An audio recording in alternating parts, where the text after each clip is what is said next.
یہ کہتے ہیں کہ مجھے پہلے مسئلہ معلوم نہیں تھا،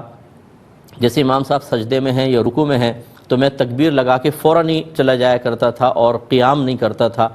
حالانکہ ایک بار سبحان اللہ کی مقدار تکبیر تحریمہ لگا کر ایک بار کم از کم سبحان اللہ کی مقدار کھڑے ہوں، پھر اگر امام رکوع میں ہے تو فوراً آپ رکوع میں چلے جائیں یا سجدے میں چلے جائیں۔ لیکن یہ کیا کرتے تھے، تکبیر لگائی فوراً ہی چلے گئے، ٹھہرتے نہیں تھے۔ تو اب یاد نہیں ہے کتنی نمازیں ایسی ہوئی ہیں تو کیا حکم شرع ہوگا۔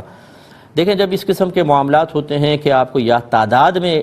مطلب ڈاؤٹ ہو جاتا ہے تو پھر ہم تحری کرتے ہیں۔ تحری کا مطلب ہوتا ہے دل سے گواہی کو طلب کرنا۔ آپ دل سے پوچھیں کہ کتنی نمازیں ایسی ہوں گی، 10، 12، 15، 20، دل کہ ہاں 20 سے زیادہ نہیں ہوں گی، 5 اور بڑھا لیں، 25 کر کے ان نمازوں کو آپ دوبارہ پڑھ لیں۔ قضا کی نیت سے پڑھیں گے کیونکہ قیام آپ نے ترک کیا، فرض نہیں ہوا تو نماز ہی نہیں ہوئی، اور اللہ تعالیٰ کی بارگاہ میں شرمندگی کے ساتھ توبہ کریں۔ اور ہماری گزارش ہے کہ بہت سارے لوگ ایسے ہی ہوتے ہیں کہ جب انہیں اس قسم کے مسئلے پتہ چلتے ہیں تب وہ سر کو ہاتھ مارتے ہیں، اوہو مجھے تو یہ مسئلہ معلوم ہی نہیں تھا۔ اس کا مطلب یہ ہوا کہ بہت ساری چیزیں ایسی ہیں جو آپ کی سخت ضرورت کی ہیں لیکن آپ کو معلوم نہیں، ان میں سے ایک چیز آپ کو معلوم ہو گئی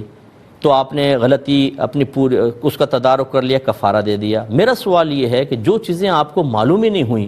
ان کے بارے میں آپ کیا کہتے ہیں؟ اگر آپ اسی طرح مر گئے اور مرنے کے بعد پتہ چلا کہ 25 میں سے ایک چیز تو مجھے پتہ چل گئی تھی لیکن 24 ایسی تھیں کہ مجھے یہی نہیں پتہ تھا کہ وہ میری ضرورت ہیں، اور ان کا علم نہ ہونے کی بنا پہ میں مسلسل گناہ گار ہوتا رہا، تو آپ کا کیا خیال ہے اللہ تعالیٰ آپ کو درگزر فرما دے گا؟ جو اس نے علم سیکھنے کا حکم دیا ہے وہ صرف میرے لیے یا دینداروں کے لیے، آپ کے لیے نہیں ہے۔ ہم چاہیں تو مطلب جاہل بن کر رہیں، ہم نافرمانیاں کریں اور بعد میں بھولے پن کے ساتھ کہ مجھے تو معلوم نہیں تھا۔ 18 سال ہو گئے میرے پروگرام کو، کنفرم 18 سال، اور مسلسل میں آپ کی خدمت میں گزارش کر رہا ہوں خدا را علم سیکھیں۔ بہت سارے بھائی مجھے میسج کرتے ہیں، ایسے بیسک نماز کے کویسچن کرتے ہیں کہ میں بعض اوقات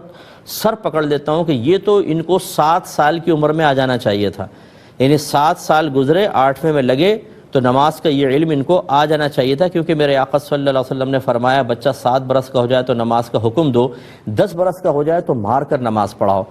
7 برس کا ہونے کا مطلب ہے کہ 7واں سال گزر کے وہ 8ویں سال میں داخل ہو جائے۔ نماز کا حکم اسی وقت اس کو دیں گے جب نماز کے بارے میں بنیادی معلومات اس کو ہوں گی۔ اس کا مطلب ہے اشارہ کر رہے ہیں سرکار کہ 7 سال کے بچے کو نماز کے احکام بھی آپ سکھا دیں تاکہ وہ 8ویں سال میں نماز کو ادا کرے، اور اس کے بعد 10ویں سال میں تو مار کر نماز پڑھائیں۔ اگر بیچ میں کوتاہی ہوئی بھی ہے تو اب بالکل نہیں ہونی چاہیے، اور آپ 40ویں سال میں آ کے یہ کویسچن کر رہے ہیں تو تھوڑا سا اس پہ غور کریں۔